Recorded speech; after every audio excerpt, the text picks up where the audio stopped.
잠깐 기도하겠습니다.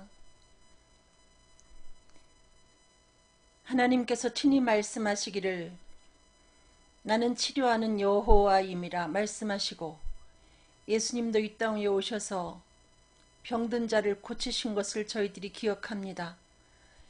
예수님이 어제나 오늘이나 영원토록 동일하신 주님인 줄로 믿사오니 그 주님을 믿고 지금도 우리를 치료하시는 주님의 놀라운 손길을 경험할 수 있도록 주님 인도하여 주셔서 구속하실 뿐만 아니고 우리를 치료하시는 주님인 것을 널리 증가할 수 있도록 인도하여 주시옵소서.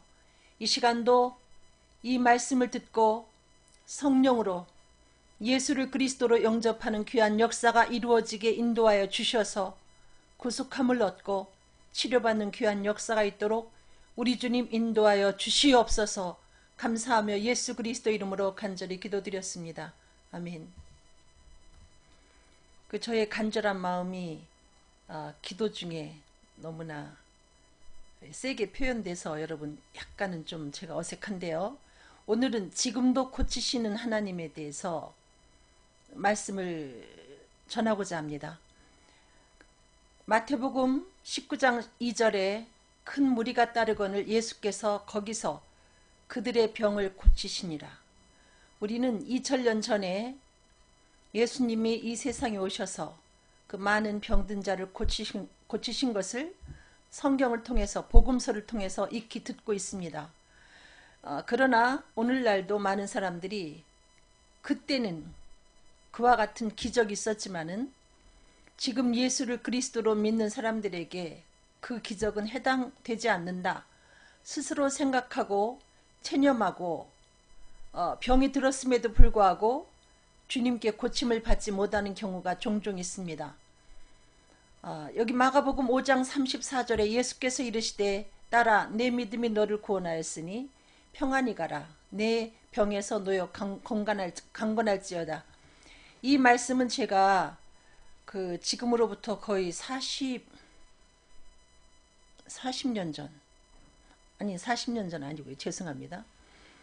지금으로부터 한 20 몇 년 전에 제가 이 말씀을 제 일기장에다 기록하고 저는 그 상황에서 믿었습니다. 의사는 물론 고칠 수 있을 수도 있지만 저는 병원에 가기가 두렵고 또 재발한다는 그런 이야기도 듣고 해서 그 두려움 때문에 너무나 고통스러운 중에 3일 동안 잠을 이루지 못한 상태에서 의사가 처방해준 그 약도 먹지 않고 이틀치를 먹다가 아무런 효과도 없고 너무 고통스럽기만 해서 그 약봉지를 쓰레기통에다 넣고 내 믿음이 너를 구원하였으니 평안히 가라. 내 병에서 놓여 건강할지어다. 이 말씀 중에 내 병에서 놓여 건강할지어다. 이 말씀만 제 일기장에다 기록을 해놓고 주님이 고쳐주실 것을 믿고 주님께 맡기고 기다렸던 그와 같은 기억이 있습니다. 그것이 93년도 제가 이게 산수가 안 돼가지고 계산을 잘 못하는데 93년도에 그런데 기적같이 그 이후에 저는 그 병에서 놓여 건강하게 되었습니다. 제가 무슨 병이라고 여러분에게 말씀드리기가 너무나 좀 쑥스러운데 여기 마가복음 5장 25절 28절 보니까 12해를 혈루증을 앓던 여자가 있었습니다. 이 혈루증이 말하자면 출혈하는 병인데 뭐 여러 가지 그 의학적으로 이야기가 있겠죠. 어쨌든 하혈하는 병이다 이렇게 말하는 사람도 있는데 이 피가 계속해서 밖으로 나와서 너무나 고통을 당하는 그 여자가 많은 의원도 찾아봤겠죠. 그런데 괴로움만 얻었다. 의원들이 고치지 못하고 괴로움만 얻었다. 이렇게 성경은 기록하고 있고 그가 가지고 있던 그 모든 것을 허비하게 됐다는 것입니다. 재산을 다 그 병 때문에 허비하게 됐다는 것입니다.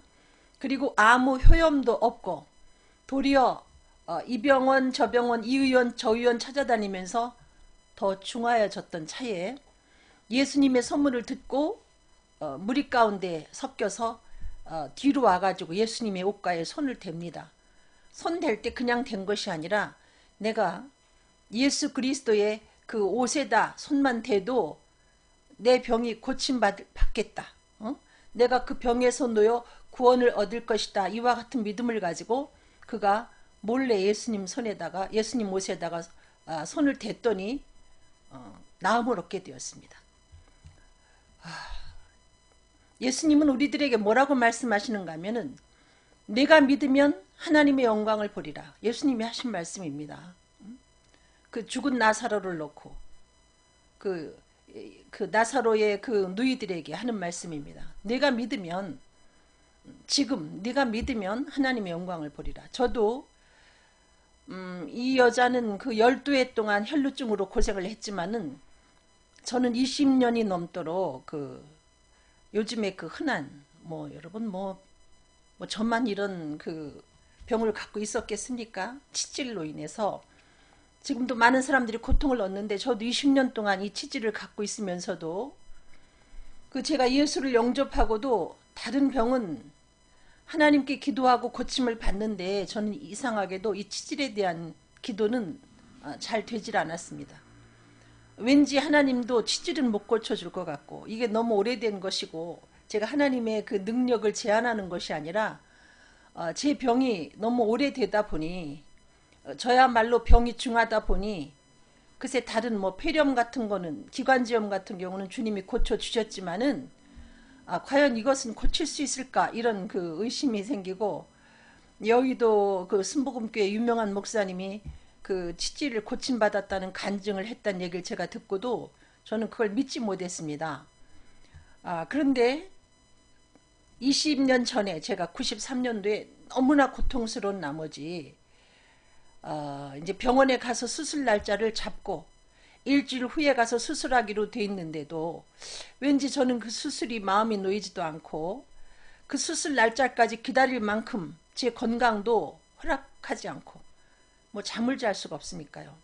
밤에 제가 입을 틀어막고 울면서 견뎌야 되는 그와 같은 시간이 지속되다 보니 하나님 내가 그 안무개 목사님 고쳐줬다는 그것도 믿겠고 네가 믿으면 영광 보리라 하신 주님 2000년 전에 그 열을 고쳐주신 주님이 나를 지금 고쳐주실 줄로 내가 믿습니다 하면서 약도 끊고 아무 처방도 하지 않고 하나님 앞에 그렇게 기도를 드렸습니다.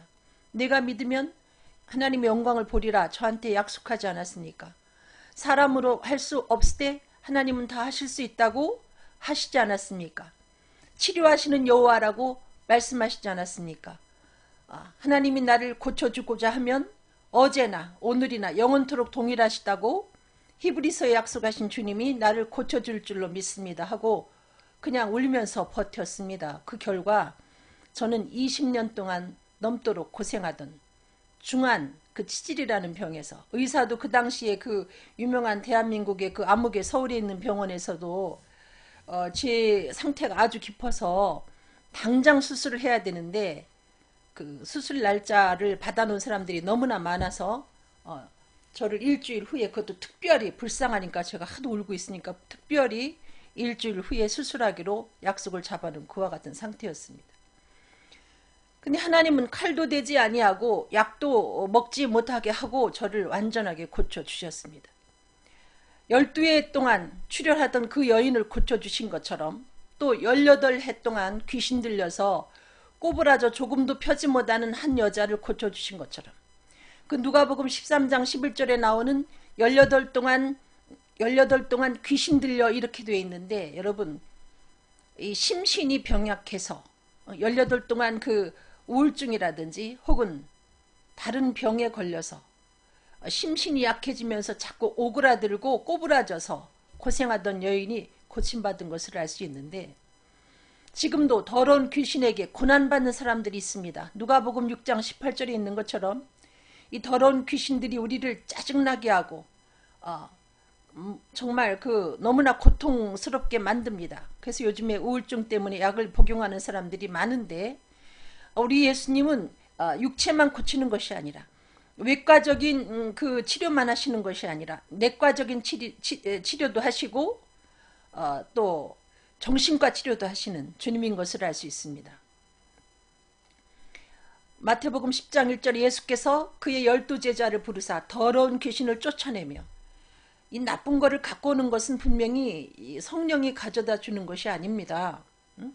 예수님이 12제자를 부르셔서 더러운 귀신을 쫓아내며 모든 병과 모든 약한 것을 고치는 권능을 주셨다. 이와 같이 말씀하고 계십니다.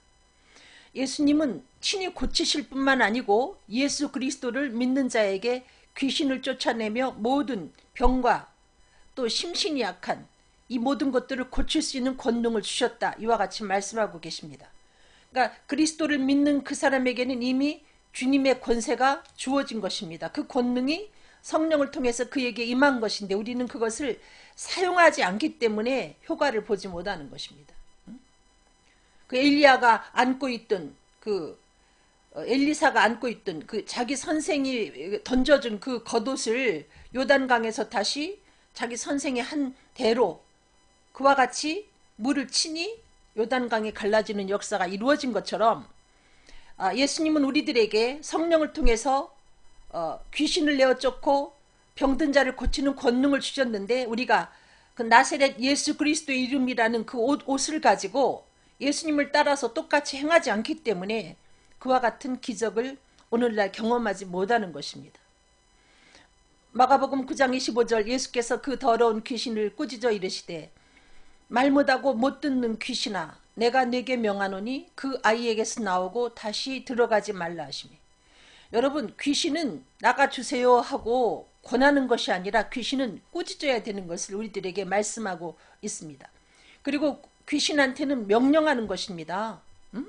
귀신을 이렇게 그 무당이 굿하는 것처럼 귀신을 달래서 되는 게 아닙니다. 귀신은 명하여 내어 쫓는 것이죠.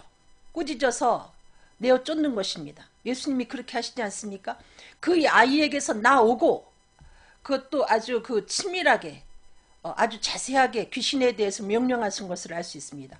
나오기만 했다가 또 들어가면 안 되니까 나오고 다시 들어가지 말라 명령했더니 그 귀신은 그 아이에게서 나오고 다시 들어가지 않았습니다.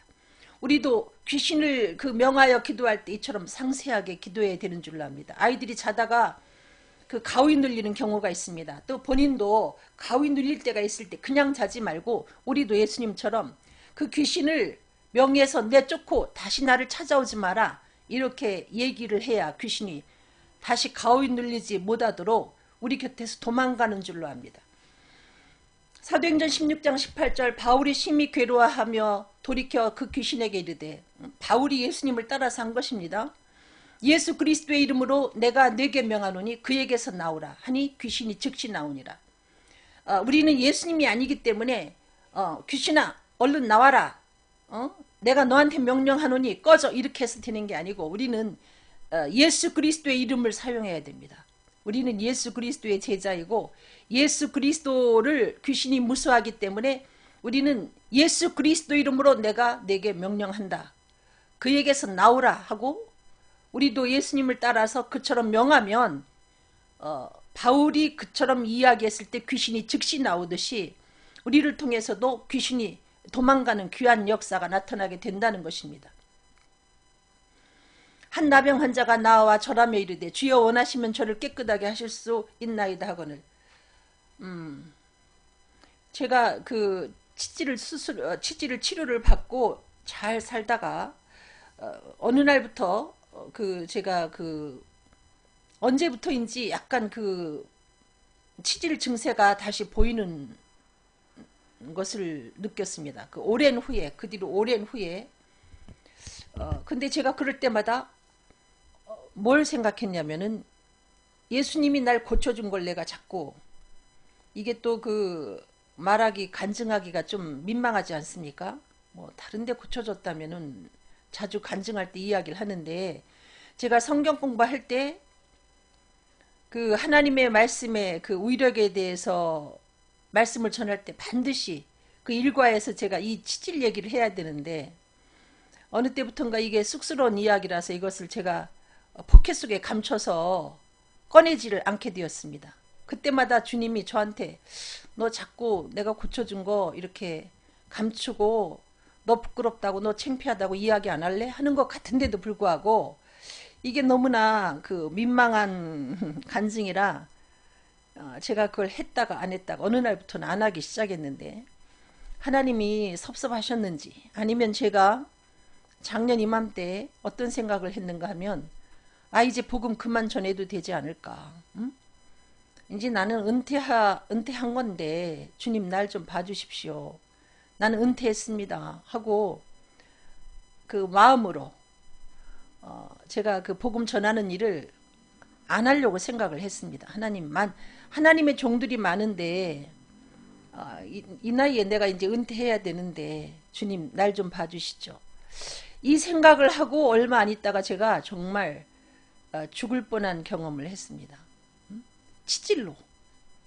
정말 치질이 그 20년 전에 고침받기 이전, 고침받기 전의 상태보다 더 심각하게 갑자기 제 생명을 위협을 해서 이게 죽는 거구나.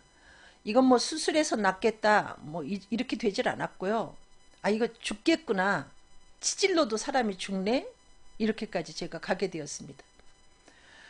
그래서 이거를 제가 무엇보다 이제 인터넷으로 병원을 검색해 보고 제 그 상태에 대해서 이게 어느 정도인지 검색을 해보니까 제가 정말 중한 상태더란 말이죠. 아주 중한 상태고 그 수술비가 어느 정도 드나 그것도 검색을 해보니까 한 100만 원 정도 들고 어느 정도 기간 동안 병원에 입원해야 되고 이걸 다 검색을 했습니다. 그 아픈 중에 죽을 것 같이 앉을 수도 없고 설 수도 없고 걸을 수도 없고 놓을 수도 없는 이 와중에도 제가 그 재빠르게 또 인터넷 검색해 가지고 알아봤는데 문제는 제가 원래 또 겁이 많고 겁도 많고 또 그 100만 원이란 돈이 뭐 작은 돈이 아니지 않습니까? 뭐 제가 지금 그 돈을 또 그렇게 쓸 형편도 아니고 그래서 제가 그냥 버티고 기도를 또 했습니다. 하나님 20년 전에 날 고쳐줬는데 제가 그 은퇴하겠다고 생각한 거 취소하겠습니다. 나를 그 의자에 앉게만 해주시면 내가 다시 복음을 전하겠으니 주님 나를 살려만 주십시오. 절대 제가 생명이 다하는 날까지 이제 복음을 충실하게 전할 터이니 제발 저를 살려만 주십시오.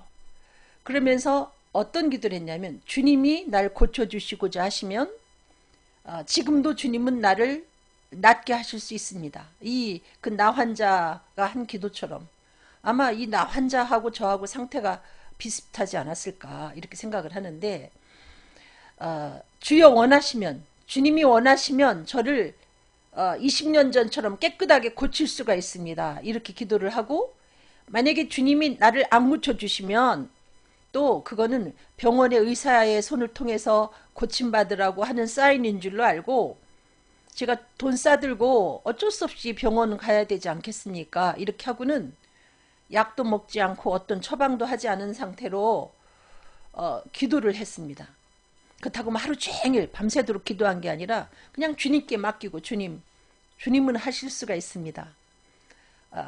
어제나 오늘이나 영원토록 동일하신 주님, 살아계신 주님, 지금도 주님이 하시고자 하시면 저를 낫게 할 수 있습니다 하고 기도하면서 한 5일을 엄청나게 아픈 지경에 울다가 자다가 잠도 못 자죠. 1시간도 제대로 자지 못했는데 5일째 되던 날 진짜 죽을 것 같으니까 이제 아이들이 자고 있음에도 불구하고 제가 그냥 어쩔 수 없이 통곡을 하고 그렇습니다. 그냥 소리를 내서 그냥 소리를 냈어요. 너무나 아프니까 소리 내서 울면 덜 아픈지 어쨌든 한밤중에 제가 소리를 내서 통곡을 하고 울고 그 시간에 처음으로 잠을 잤습니다. 그런데 하나님이 저를 고쳐주셨습니다. 고쳐주는데 어느 정도 고쳐줬느냐 그 제가 요번에 그 치질이 재발한 그 작년에 그 제 상태는 치질만이 아니고 장이 이상이 있나 제가 그렇게 생각이 들었습니다. 먹은 것이 잘 소화도 안 되고 그리고 그 배변 상황이 아주 안 좋았기 때문에 제가 병원에 가서 진료를 받아야 되는 상황인가 이런 경우가 없었으니까 그러다가 갑자기 제가 그 치질이 무섭게 드러나서 제가 이제 고통을 받게 된 것인데 하나님은 고쳐주시되 저를 그 제 장에 이상 있는 것 같은 그 모든 것까지 다 완전하게 고쳐주셨습니다. 뭐 제가 사진을 찍어서 여러분에게 보여드릴 수도 없는 것이고 뭐 의사한테 가가지고 내 상태가 어느 정도입니까 하고 지금 물어보고 여러분에게 그렇게까지 이야기해 드릴 수는 없지만은 중요한 것은 치질이 없어졌다는 것이고, 치질 얘기만 해서 참 죄송합니다만은 이 치질 갖고 계신 분들이 주변에 많이 있지 않습니까? 치질이 없어졌다는 것이고 이 장까지 튼튼해졌다는 것이고, 제가 완전하게 치질에서 노임을 받게 되었다는 것입니다. 예수님이 그 나병 환자에게 내가 원하노니 깨끗함을 받으라 했더니 즉시 그 나병이 깨끗해졌어요. 그것처럼 주님이 나한테 내가 원하니까 너 치질에서 나음을 얻으라 하셨는지 저는 깨끗하게 치유를 받게 되었습니다. 예수님께서는 말씀으로 귀신을 내어 쫓아내시고 병든 자를 고치셨다 이와 같이 말씀하고 계신데, 우리가 고침받기 위해서 중요한 것은 약속의 말씀을 믿는 것입니다. 예수님은 사탄을 물리칠 때도 기록되었을 때 주 너희 하나님께 경배하고 다만 그를 섬기라 하고 기록된 말씀을 가지고 사탄아 물러가라 하신 다음에 기록된 말씀을 뒤밀어서 그 사탄을 물리치는 것을 알 수 있는데, 이렇게 우리를 고치는 것은 다른 것이 아니고 약속의 말씀이라는 것이죠. 약속의 말씀을 내가 믿을 때에 그 말씀이 나를 고치는 것입니다. 지금 제가 어렵게 이야기를 드리는 건지 모르겠습니다.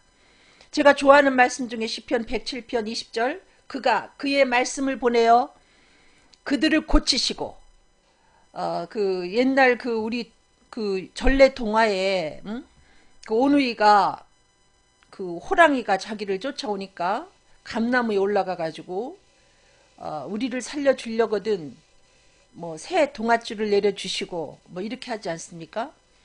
하나님은 고쳐달라고 하는 우리들에게 말씀이라는 동아줄을 내려 보내주신다는 거죠. 우리가 그 말씀을 붙잡으면 우리는 고침을 받고 위험한 지경에서 건짐을 받게 된다는 것입니다.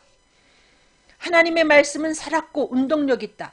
그 하나님의 말씀은 살았고 운동력이 있는데 그 운동력이 얼마나 센지 신속하게 내 속에 말씀이 들어와서 나를 고친다는 것입니다.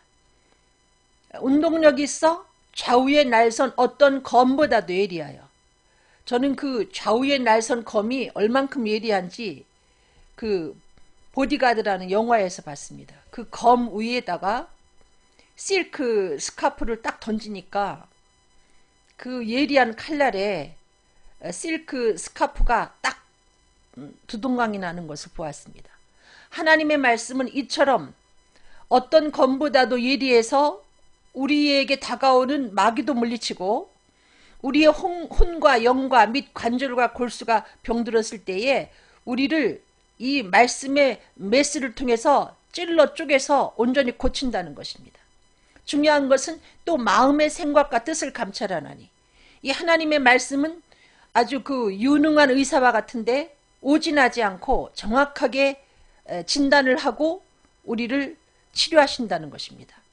수술한다는 것이죠. 하나님의 말씀은 이와 같습니다. 여러분, 심신이 약해서 병든 사람 있습니까? 뭐 우울증도 있지만 여러분, 동성애도 마찬가지로 심신이 병약해서 그와 같은 상태에 있게 되는 것입니다. 여러분, 동성애자들 되는 분들한테 너무나 제가 죄송하게 냉정하게 이야기해서 죄송하지만은, 여러분, 동성애는 치료받아야 되는 병입니다. 동성애를 갖고 있는 그 부모가 동성애를 갖고 있는 그 자식을 사랑하기 때문에 그대로 이해하려고 애를 쓰지만은, 사실 동성애를 갖고 있는 그 자녀가 그 부모에게 주는 고통이라는 것은 이루 말할 수가 없죠. 그러므로 그 동성애는 치유받아야 되는 병입니다. 그러잖아도 세계의 인구가 줄어들고 있는데, 여러분, 동성애를 하면 아기를 낳을 수가 없고요. 또 아기를 낳아보지 아니하면 여러분 어른이 될 수가 없습니다. 저는 혹시 그 결혼 생활을 하는 중에 아기를 갖지 못하는 부부가 있으면 하나님께 메어 달려 아기를 달라고 기도하고, 그럼에도 불구하고 아기를 하나님이 주시지 아니하면 저는 입양해서 키우는 것을 권하고 싶습니다. 입양해서 키워도 그 아기가 내 아기가 됩니다. 내 자식이 됩니다. 그것은 경험해 보지 않은 사람은 알 수가 없습니다.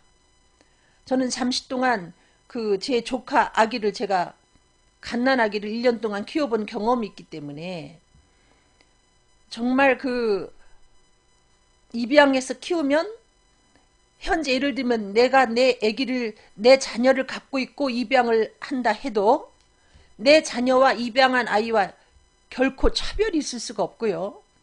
그 입양한 아기를 더욱 사랑하게 되어 있다는 거죠. 그러면서 사람이 성숙해지고 어른이 된다는 거죠. 어미가 되고 아비가 돼야 인간으로서의 그 원숙한 삶을 살아볼 수 있는 것입니다. 그래서 이 우울증이나 이 동성애나 또 여러 가지 심신병약으로 인해서 생겨진 이 병까지도 하나님의 말씀이 그 속에 들어가면 온전히 치료되는 귀한 역사를 여러분이 경험할 수 있다는 것입니다. 예수님이 마태복음 8장 16절에 예수께서 말씀으로 귀신들을 쫓아내시고, 예수님이 말씀을 가지고 귀신들을 쫓아냈습니다. 병든 자를 말씀으로 고치셨습니다. 어느 날 갑자기 제자들이 와가지고 물었습니다. 왜 우리는 귀신을 내어쫓지 못하죠? 예수님은 귀신을 넉넉히 내어쫓는데 우리는 왜 못하죠? 하니까 예수님이 기도와 금식 외에 다른 것으로는 이런 유가 나갈 수가 없다. 여러분, 내가 말씀은 갖고 있는데 왜 그런 효력을 체험하지 못하는가? 이유는 기도하지 않았기 때문에. 여러분, 기도하고 말씀 보고 이 양쪽을 병행하지 않고는 하나님의 놀라운 기사와 이적을 경험할 수 없습니다. 이 말씀만 갖고 되는 건 아닙니다, 여러분. 부르짖는 기도가 병행될 때 이 말씀의 권세가 나타나는 것입니다. 태초에 말씀이 계셨는데 이 말씀이 곧 하나님이시라, 이렇게 말씀하지 않습니까? 이 말씀은 곧 예수 그리스도이십니다. 이 말씀 안에 생명이 있다, 이와 같이 말씀하고 있습니다. 또 이 생명은 사람들의 빛이다 말씀하고 있습니다. 여러분, 예수 그리스도는 이 말씀이고 이 말씀은 생명이 있기 때문에 이 말씀이 어느 사람 속에 들어갈 때 그 사람이 새 생명으로 태어나는 것입니다. 그리고 이 말씀은 빛이기 때문에 이 말씀이 그 심령 속에 들어갈 때 그 영혼의 어두움이 물러나게 되어 있는 것입니다. 이 어둠 때문에 모든 질병이 생깁니다, 여러분. 그 햇볕에 나오면 모든 균이 죽지 않습니까? 빛 가운데 나오면 어둠은 물러가게 되어 있습니다. 모든 질병이 말씀 앞에서 마치 빛 가운데서 모든 세균이 죽듯이 사라지게 된다는 것이죠.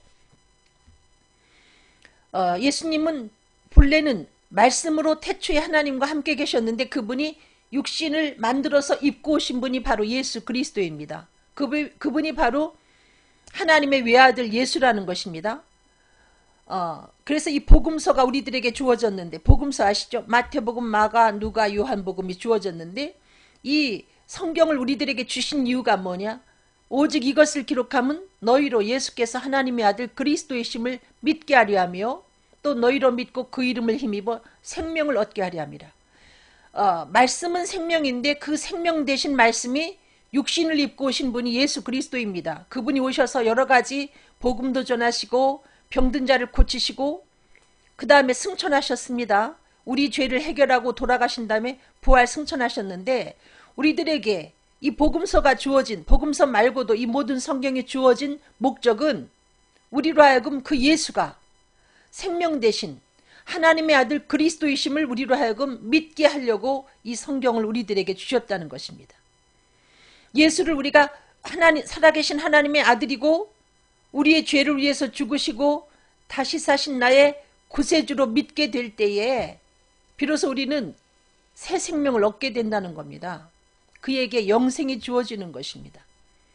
우리는 교회만 다니면서 남들이 주여할 때 주여 주여 하면 다 천국 갈 것 같지만 예수님이 말씀하십니다.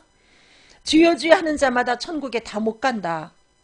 다만 하늘에 계신 내 아버지의 뜻대로 행하는 자라에 들어간다. 여러분, 아버지의 뜻대로 행한다는 것이 무엇일까요? 그래서 예수님의 제자들이 묻습니다. 우리가 어떻게 하면 하나님의 일을 하겠습니까? 어떻게 하면 하나님의 일을 할 수 있습니까? 하고 여쭤보니까 예수님이 하나님의 보내신 자를 믿는 것이 하나님의 일이다. 예를 들면 어떻게 하면 하나님의 마음을 가장 기쁘게 하는 일이 되겠습니까? 어떤 것이 하나님을 가장 기쁘게 하는 일이 되겠습니까? 하나님한테 천국이라는 상을 받을 만한 일이 무엇입니까? 이런 질문 앞에 예수님이 하나님이 보내신 자, 누구를 이야기합니까? 예수를 그리스도로 믿는 것이 곧 하나님이 원하시는 일이다. 이게 곧 하나님의 뜻대로 행하는 겁니다, 여러분. 응? 교회를 오랫동안 다니면서도 예수를 그리스도로 믿지 않는 사람들이 너무나 많다는 거죠. 응? 천국이 있는 걸 믿지 않습니다. 예수님이 부활하신 걸 믿지 않습니다. 미안하지만 이 사람들은 입으로만 주여 주여 했지 예수를 진정한 그리스도로 살아계신 예수 그리스도로 믿지 않는 것입니다. 믿지 않으면서 어떻게 천국을 기대하겠습니까? 하나님이 기뻐하시는 하나님이 보내신 자 예수 그리스도를 믿지 않기 때문에 하나님을 기쁘게 하지 못하므로 그는 과연 천국에 갈 수 있을까요? 예수님은 못 간다고 하지 않습니까? 하나님이 원하시는 그 뜻, 하나님이 보내신 자 예수를 그리스도로 믿어야 되는데 고집을 부리고 예수를 그리스도로 인정하지 않는데 어떻게 그에게 천국 티켓을 줄 수 있겠습니까? 요한복음 예배소서 1장 13절에 그 안에서 너희도 진리의 말씀 너희의 구원의 복음을 듣고 그 안에서 또한 믿어 약속의 성령으로 인치심을 받았으니 여러분 복음이라는 것은 예수는 하나님의 아들 그리스도다. 예수가 우리의 죄를 짊어지고 돌아가시고 다시 사셨다. 예수는 우리의 그리스도다. 이게 복음인데 이것을 우리가 들었어요. 듣고 내가 믿기를 원하나이다. 내가 믿고자 하나이다. 이 단계까지 왔는데 여기에서 성령의 인치심을 받을 때 우리의 믿음이 온전한 믿음이 된다는 거죠. 마치 제가 사용하는 이 탁자가 나무기 때문에 제가 마음대로 이것을 이동합니다마는 제가 사용하고 있는 이 탁자가 만약에 돌이라면은 제가 움직일 수가 없어요. 이걸 옮길 수가 없어요. 성령은 우리의 그 불완전한 믿음을 반석처럼 완전케 하시는 그와 같은 분이십니다. 그러므로 믿음의 완성은 성령에 의해서만 가능하다. 주님이 기뻐하시는 믿음은 성령을 통해서 완전해진다. 믿습니까 하면 네 믿습니다 하지만 속으로는 의심하고 있거든요. 이거는 믿는 게 아니죠. 믿는다고 말은 했지만 믿지 않는 거죠. 마태복음 28장 20절 볼지어다 내가 세상 끝날까지 너희와 항상 함께 있으리라 하시니라. 예수님이 승천하시면서 내가 세상 끝날까지 너희와 항상 함께 있을게. 무엇으로 함께 있으신가? 바울이 하나님 말씀에 붙잡혀 이런 표현이 있고 또 성령에 매여 이와 같은 표현이 있습니다. 예수님이 승천하시면서 우리에게 함께 하시겠다고 했는데 육신은 하늘로 올라가시면서 무엇으로 함께 하신다는 것인가? 말씀과 성령으로 우리를 붙잡고 우리와 함께 하시겠다는 것입니다. 그래서 우리는 말씀을 가까이 해야 됩니다. 예수님이 하셨죠? 떡으로만 살 것이 아니라 이제 니네는 육체만 있는 게 아니라 영체가 있다. 그러므로 떡만 먹지 말고 하나님의 입으로 나오는 모든 말씀을 먹어야 된다. 이렇게 말씀하고 계십니다. 근데 이 말씀은 어떻게 우리가 공부할 수 있는가? 주석책을 보고 공부하는 게 아니라 여러분 안에 성령이 스승이 되어서 이 말씀을 인도해 주실 것을 믿고 여러분 요한일서 2장 27절대로 성령님이 거짓이 없이 참되게 여러분을 가르쳐 주실 것을 믿고 성령님을 의지해서 이 말씀을 조명해 주시는 범위 안에서 여러분이 받아들이면 참된 가르침이 될 줄로 믿습니다. 욥은 일정한 음식보다 주님의 말씀을 귀히 여겼다. 이와 같이 말씀합니다. 베드로전서 2장 9절에 우리를 왕같은 제사장이라 말씀하고 있습니다. 우리를 어두운 데서 불러내어 기이한 빛에 들어가게 하신 자의 아름다운 덕을 선전할 의무가 있습니다. 우리는 왕같은 제사장이기 때문에 다시 말하면 복음 전할 의무가 있습니다. 그래서 왕 위에 오르거든 신명기 17장에 있는 말씀처럼 왕 위에 오른 사람들이 그 율법서를 등사해서 자기 옆에 두고 평생 동안 읽어서 여호와 경외하기를 배우듯이 우리는 왕같은 제사장으로서 이 복음을 전하기 위해서 이 말씀을 옆에다 두고 평생 동안 읽으면서 여호와 경외하기를 배워서 균형 잡힌 그리스도인으로서 좌우로 치우침이 없이 하나님의 온전한 사람으로 양육을 받아야 된다는 것입니다. 디모데후서에도 분명히 3장에 그와 같이 기록이 되어 있습니다. 모든 성경은 하나님의 감동으로 된 것으로 교훈과 책망과 바르게 함과 의로 교육하기에 유익하니 이는 하나님의 사람으로 온전케 하며 모든 선한 일을 행하기에 온전케 하려 합니다. 여러분, 최고의 선한 일은, 예수를 그리스도로 믿은 사람이 할 수 있는 최고의 선한 일은 생명의 복음을 전파하는 것입니다. 그런데 이 생명의 복음을 전파하는 이 귀한 일을 우리가 하나님의 온전한 사람이 되지 않고는 할 수가 없다는 것이죠. 여러분, 주의 종이 간음을 하면서 혹은 그 탐욕에 빠져가지고 여러 가지 죄악을 범하면서 어떻게 생명의 복음을 전할 수가 있습니까? 이 하나님의 말씀을 통해서 그 말씀이 붙잡아주고 성령이 나를 사로잡아주는 상태에서 살아갈 때, 온전한 사람으로 살아갈 때 비로소 우리는 생명 되신 예수 그리스도를 힘있게 전파할 수 있는 것입니다. 은혜 받은 하나님의 사람들이 날마다 집에 있든지 성전에 있든지 예수는 그리스도라 가르치기와 전도하기를 그치지 아니했습니다. 성령 받은 그들이 외친 얘기는 주 예수를 믿으라. 근데 오늘날 교회 안에서 이 복음을 전하지 않아요. 예수를 그리스도로 믿으라. 이걸 전하기 위해서 오늘날 교회가 존재하는 겁니다. 응? 복음을 위해서. 그리하면 너와 내 집이 구원을 얻으리라. 지금도 이 복음은 계속해서 연주되어야 함에도 불구하고 이 복음이 빠진 설교가 많이 있다는 거죠. 여러분, 이 복음이 빠진 설교는 그냥 강의죠. 강해죠. 강의, 강연. 이 주 예수를 믿으라. 그리하면 너와 내 집이 구원을 얻을 것이라. 우리가 기도하고 성령 충만해서 이 복음을 전파할 때에 그 말을 듣던 사람이 마음에 찔림을 받고 내가 어찌할까 하며 회개하는 역사가 이루어지는 거예요. 제가 76년도에 조그만 시골교회 그 부흥회 때 나갔는데 그 부흥회가 이루어지기 전에 그 교인들이, 조그만 시골교회 교인들이 한 달 전부터 그 부흥회를 위해서 자기가 전도하기로 마음먹은 사람을 놓고 열심히 기도했다는 거죠. 저도 저를 찍은 어떤 그 동네 우리 선배에 의해서 제가 그 교회에 놀러 갔다가 어떤 말씀이 저를 완전히 그 압박해오기 시작했는가 하면 너희 생명이 무엇이뇨? 너희는 잠깐 보이다가 없어지는 안개니라. 야고보스의 그 말씀이 그냥 제 심장에 꽂혀버렸습니다. 그날 밤에 왠지 죽을 것 같고 내가 하나님이 정말 계시면 내가 천국 갈 준비를 하고 있지 않으면 어떻게 그냥 금방 하나님이 나를 불러갈 것 같은 그런 압박감에 시달려가지고 그 부흥회에 계속 참석하다가 제가 마지막 날 새벽에 성령을 받고 말았습니다. 여러분, 성령 충만한 누군가가 생명의 복음을 전파할 때 이 같은 역사가 있습니다. 기도하지 않고 말씀을 여러분 아무리 전해도 그것이 그냥 화살이 날아가다가 도로 돌아오는 이상한 결과가 나타나게 된다는 거죠. 로마서 1장 16절 내가 복음을 부끄러워하지 아니하노니 이 복음은 모든 믿는 자에게 구원을 주시는 하나님의 능력이 됩니다. 여러분, 이 복음은 이렇게 반복해서 전할 때 어떤 때는 정말 내가 전하는 복음을 통해서 어떤 역사가 이루어질까 이런 생각도 듭니다. 자신도 부족하고 한 얘기 또 하는 것 같고. 그런데 예수님이 우리들에게 이 성경을 통해서 하시는 말씀이 뭐냐면 복음은 부끄러워할 것이 아니다. 이 복음 자체에 능력이 있다. 이 복음은 택한 하나님의 귀한 자녀들에게 구원을 주시는 하나님의 능력이다. 그래서 우리는 복음을 부끄러워하지 말고 담대히 전해야 됩니다. 한 얘기 또 한다 이렇게 이야기해도 그 말을 귀담아 듣지 말고 그냥 또 해야 되는 거예요. 생명의 복음이기 때문에.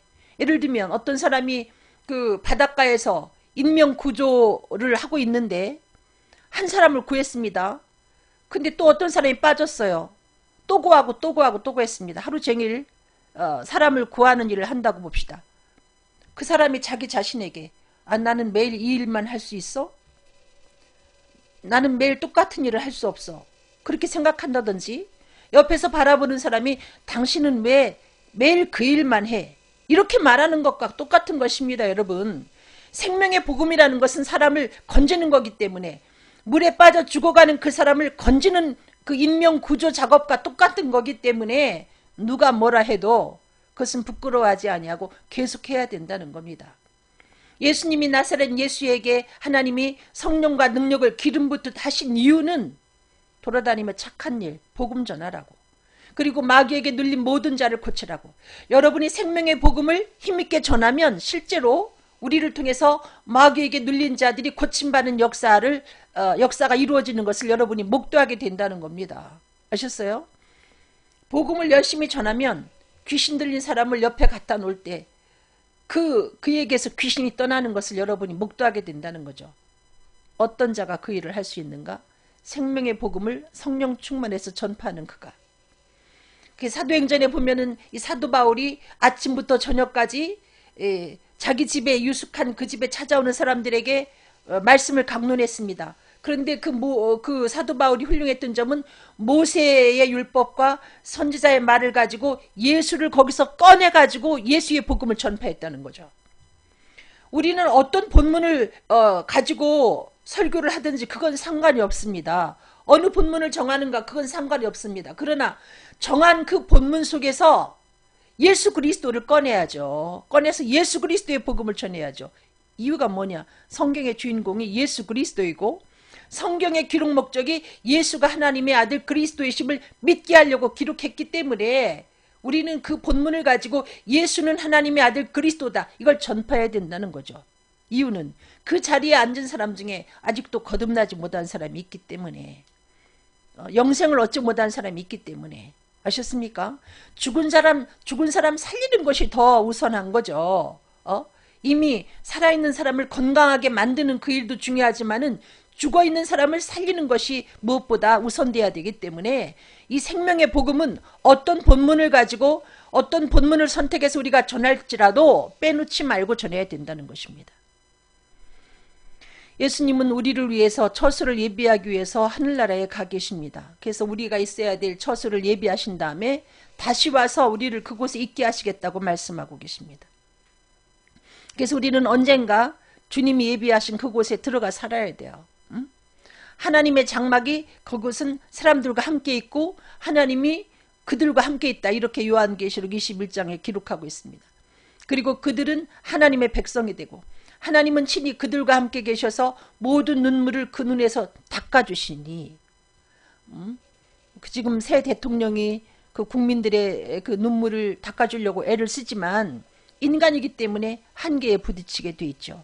그렇지만 하나님은 전능자이기 때문에 천국에 들어온 그 모든 사람의 눈물을 닦아주시고 다시는 사망이 없고 애통하는 것이나 곡하는 것이나 아픈 것이 다시 있지 아니하리라. 이와 같이 말씀하고 계십니다. 이 땅에 사는 동안은 우리가 예수를 그리스도로 믿지만 병을 가질 수도 있고 여러 가지 고난을 당할 수도 있습니다.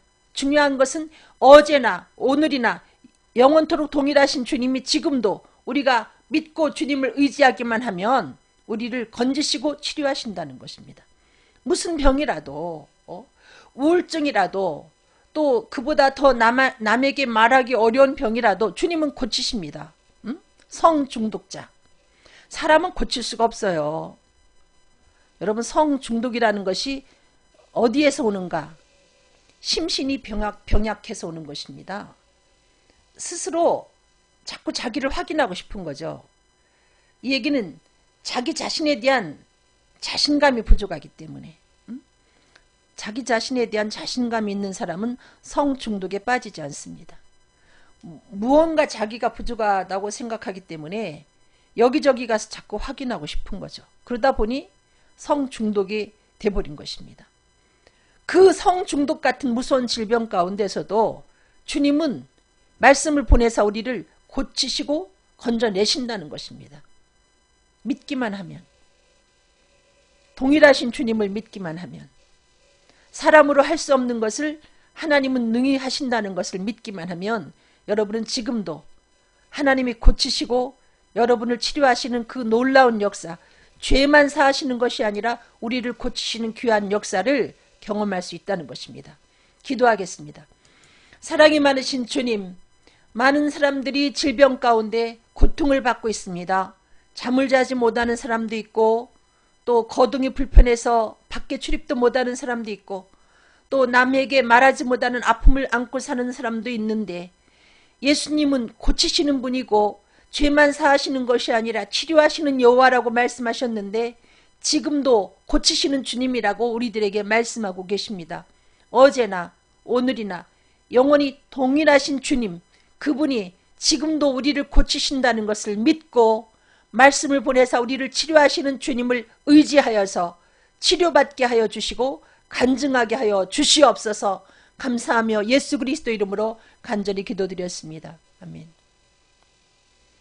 여러분 감사합니다. 제 이 방송은 유튜브에도 올려놓습니다. 여러분 사랑합니다.